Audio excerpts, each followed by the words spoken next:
Welcome back to 30 Days of Physics with Miss B, and we're moving right along into heat and temperature change.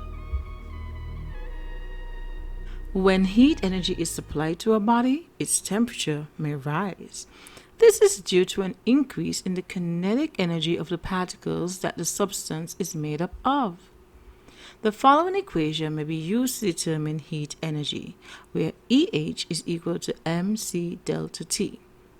EH represents the heat supplied in units of joules, M represents mass in units of kilograms, C represents specific heat capacity in joules per kilogram per Kelvin, and delta T represents temperature change in kelvins.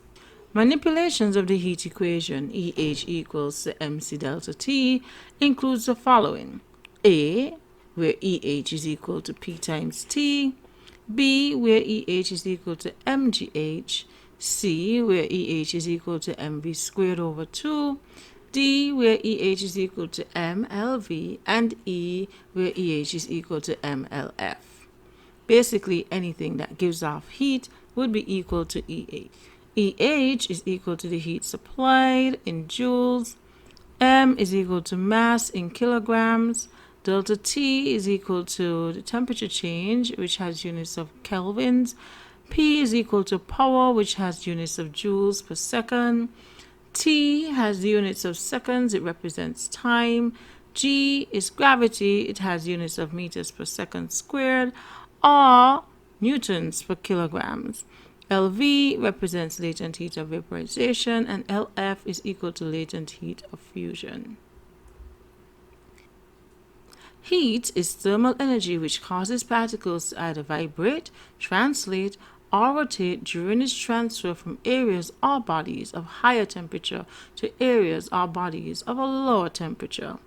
When the average kinetic energy of molecules is the same in each body, they are at the same temperature, known as thermal equilibrium. A body possesses thermal energy, not heat energy.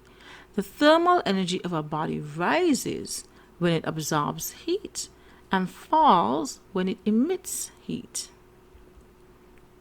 The specific heat capacity, little c or common C, of a substance is the heat required to raise the temperature of a substance per unit of mass, where common C is equal to the heat supply divided by mass times temperature change. The unit of specific heat capacity is therefore joules per kilogram per Kelvin. The thermal capacity, which is capital C, of a body is the quantity of heat needed to raise the temperature of the entire body by 1 degree Celsius. This is determined by using capital C equal to mass times little c, where capital C represents thermal heat in joules per kelvins, and mass is represented by m in kilograms, and specific heat capacity is represented by common letter C and has units of joules per kilogram per Kelvin. Let's try some questions.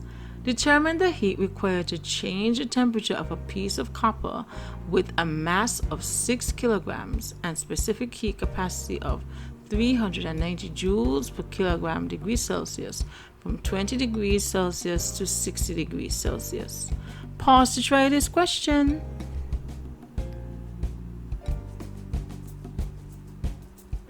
First, list all variables given in the question.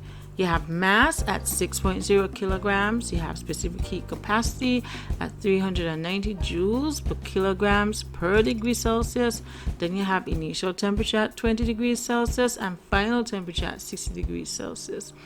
To determine temperature change, you subtract 20 degrees Celsius from 60 degrees Celsius and you get 40 degrees Celsius.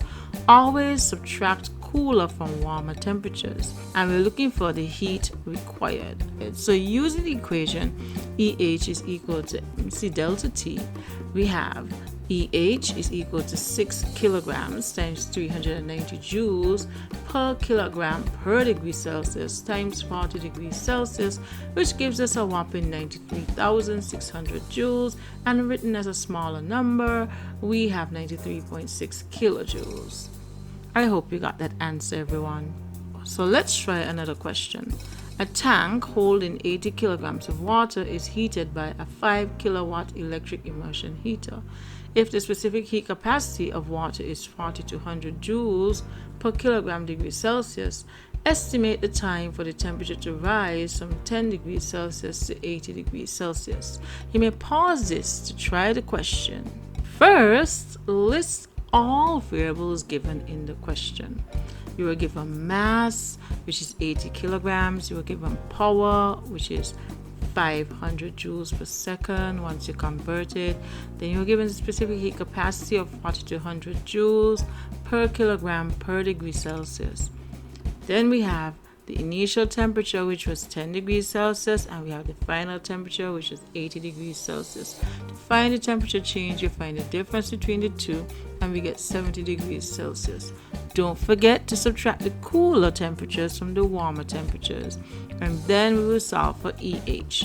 Now, using PT equal to EH, where PT is equal to MCAT or MC delta T, we transpose for T where T is equal to MC delta T over P. Then you just substitute once you have your transposition down, and you get a beautiful number of 4,704 seconds. So that's how much time it would take a 5 kilowatt electric immersion heater to heat up 80 kilograms of water from a temperature of 10 degrees Celsius to 80 degrees Celsius. Voila! If you got that answer, congratulations. Keep on keeping up. Alright guys, I'd like to thank you for watching the 16th episode of 30 Days of Physics with Miss B. See you tomorrow for the 17th. Bye!